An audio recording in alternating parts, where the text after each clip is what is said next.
All right. I already forgot. It's Saturday, March 7th, 2026, but I forget what time it is. I am the clinician called Dylan. My name is Dylan H. Randolph. It's 1:46 p.m. This is episode 31 of Let's Talk to Strangers Safely. This is a project that I've been working on for several years, and it's finally coming together.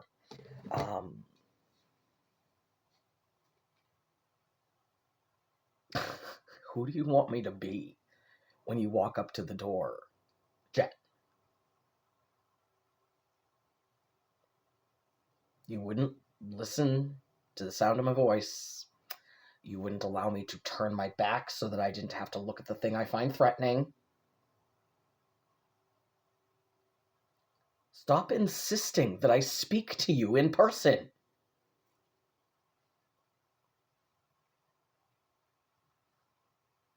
I couldn't have been clearer what the problem was. Over and over again. We are autistic. We have communication problems. I have PTSD. I am a disabled mental health professional, and I'm traumatized from helping fix other people's fucked up families. I was chased away to California by one person in particular, threatening to have my apartment raided by the police after he marched in Black Lives Matter protests with us. You walked past a sign that said a survivor of anti-Black domestic terrorism lives here. ... And the neighbors are trying to chase me out.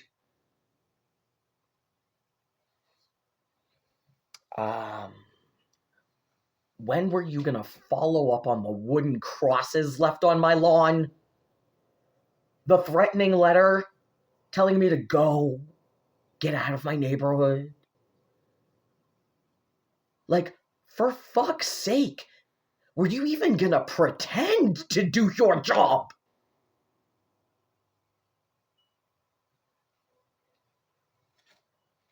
I staged what I felt was a really rather successful protest against the injustice in the local police and court system. While I had my kitten, a whole bunch of the courthouse employees and random cops from some other town, because I don't think those were Quincy cops, came by and met my kitten.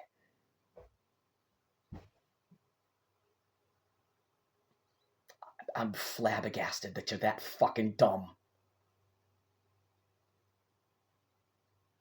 Or maybe you are cooperating with me and it's about fucking time you say so.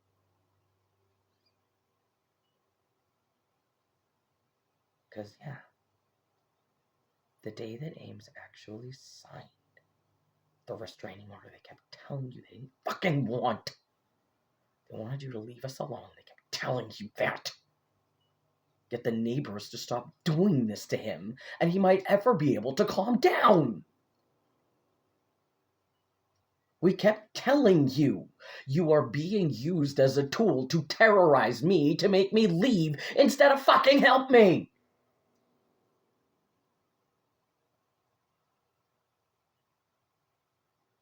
So you decided to make it a domestic violence case, and then ignore the fact that Ames told you in writing that they were the aggressor and hit me.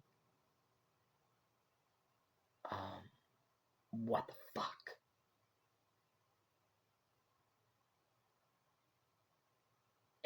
Ames hit me when I got out of jail and put it in writing to you. The hell is wrong with you?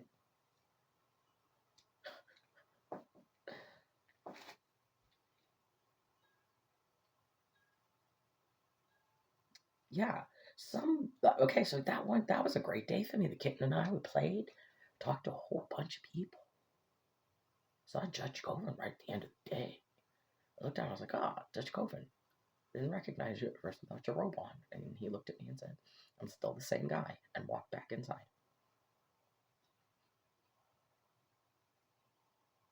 And then a bunch of random cops.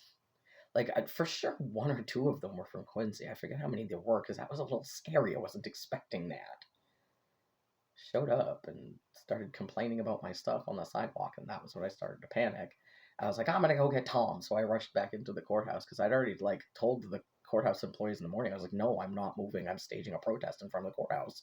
And they're just kind of like, they were like, we're gonna call the Quincy police then and have them come and remove you. I was like, you go ahead and do that then. And then they just didn't, because it was just me. Like, it's just me. I don't do big crowds. I record my shit and post it to the internet, and nobody fucking cares. I can't do the crowd thing. I'm a liability in a crowd.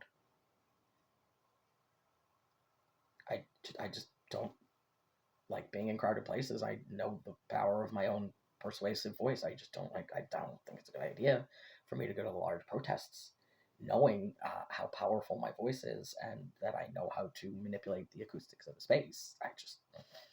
I'd just rather not incite a riot because I have a panic attack. Did you? The last time, that poor cop, the last time a Quincy police officer had to come and help me, I ended up cussing him out until he left instead. Because he couldn't help me in the first place, and I was pissed that they sent a cop after they said they weren't gonna. I apologize to that officer. Your response was shit, by the way. That was just like, you just did. No, you don't charge towards the person who's obviously having a fear response to you. Just performance evaluations are how I got through it. I I was not raised to be afraid of the police. That's the person who's gonna keep me safe. I'm not supposed to be afraid of them. Oh, they're afraid of me. No way. They're so scared of me. It's fun.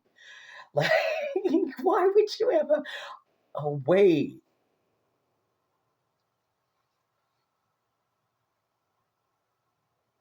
I'm literally trying to teach you how to handle me safely without traumatizing me further. It's definitely helping, because I've had some good interactions with police officers that, like, I just started pointing it out, that the exact body language they were doing that was making me uncomfortable. Are you aware? And I don't make it as an accusation. I ask a question because a lot of times I don't think they realize, because, like, it's not like I'm huge and jacked, but, like, it's kind of scary. My body is just I seriously I just stand still. I'm only as muscular as I am because I worked in retail, and when I get really fucking angry, I just do this. That's all I ever do. Not until I came back from California did I actually start hitting things again.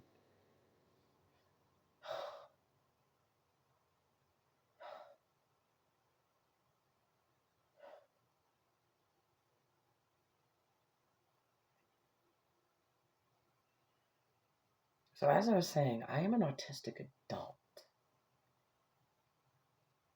People insisted that I absolutely must be able to control my own behavior because I am an adult. So I learned how to stand still and just say the right words in the right order and let them figure it out through the screaming. That was yeah, they feed back and forth. Flashbacks and meltdowns for me may as well be the same thing. It definitely feels like a seizure in my brain. I'm hopefully going to be participating in a schizophrenia study where they're going to do, like, multiple fMRIs in my brain finally. Like, I wanted to be leading the case. I so badly wanted to go to Harvard. I can't stand to stay inside and, like, feel like I'm not allowed to leave. I like, my high school, the first year, I didn't skip a single day of school. I went in every single day. I went to homeroom, and I just didn't go to my classes. It's not like I'm afraid of buildings. I hate buildings. I don't like being trapped in them. No one wants to be trapped in a building, right? And so the whole first year, I'd go in and I'd go to like the few teachers that I was like, yeah, I don't dislike you. I'll come sit in your classroom. But like, if I had teachers, I was like, no, I don't like the way you teach. I don't like the way you talk to the students. You are mispronouncing those words. Like things like that. I feel better. But yeah, so as I was saying, Jen, dude, you done fucked up. I'm guessing Kelsey didn't share that rather eloquently worded email with you.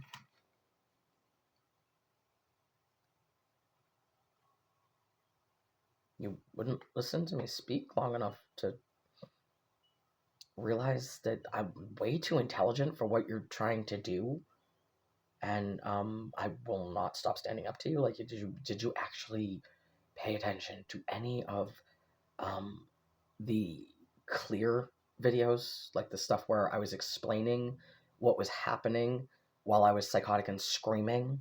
Did you or did you only look at the things that you could use as evidence that I get wildly irrational sometimes and say things that don't make sense to you?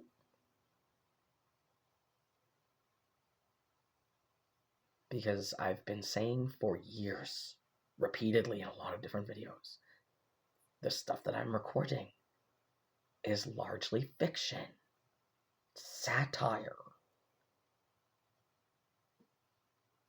like things in the vein of A Modest Proposal, constantly referencing the film Joker with Joaquin Phoenix. Like, I'm trying to make movies using my own real life and my own human face and scripted shit I make up. I am an artist. And you have contributed to terrorizing me.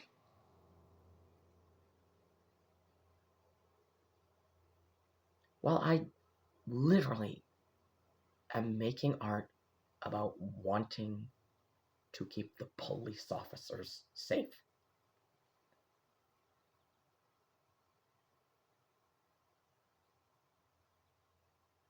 Explain yourself. I am able to correlate the contents of my own goddamn mind. And you just want to lock me places because you don't understand what comes out of my mouth? Have you ever heard of a book or a movie or a BBC series called The Hitchhiker's Guide to the Galaxy? Have you ever heard of a robot called Marvin with a brain the size of a universe, but for some reason they programmed it to just be depressed? Willst du mal richtig durchgefickt werden oder nein? You have no idea how much information is in my brain. And you want to re-traumatize me and make it more difficult for me to think coherently by locking me in buildings because you don't understand what I am saying? I am autistic and I have communication difficulties. You dumbass fucking cunt!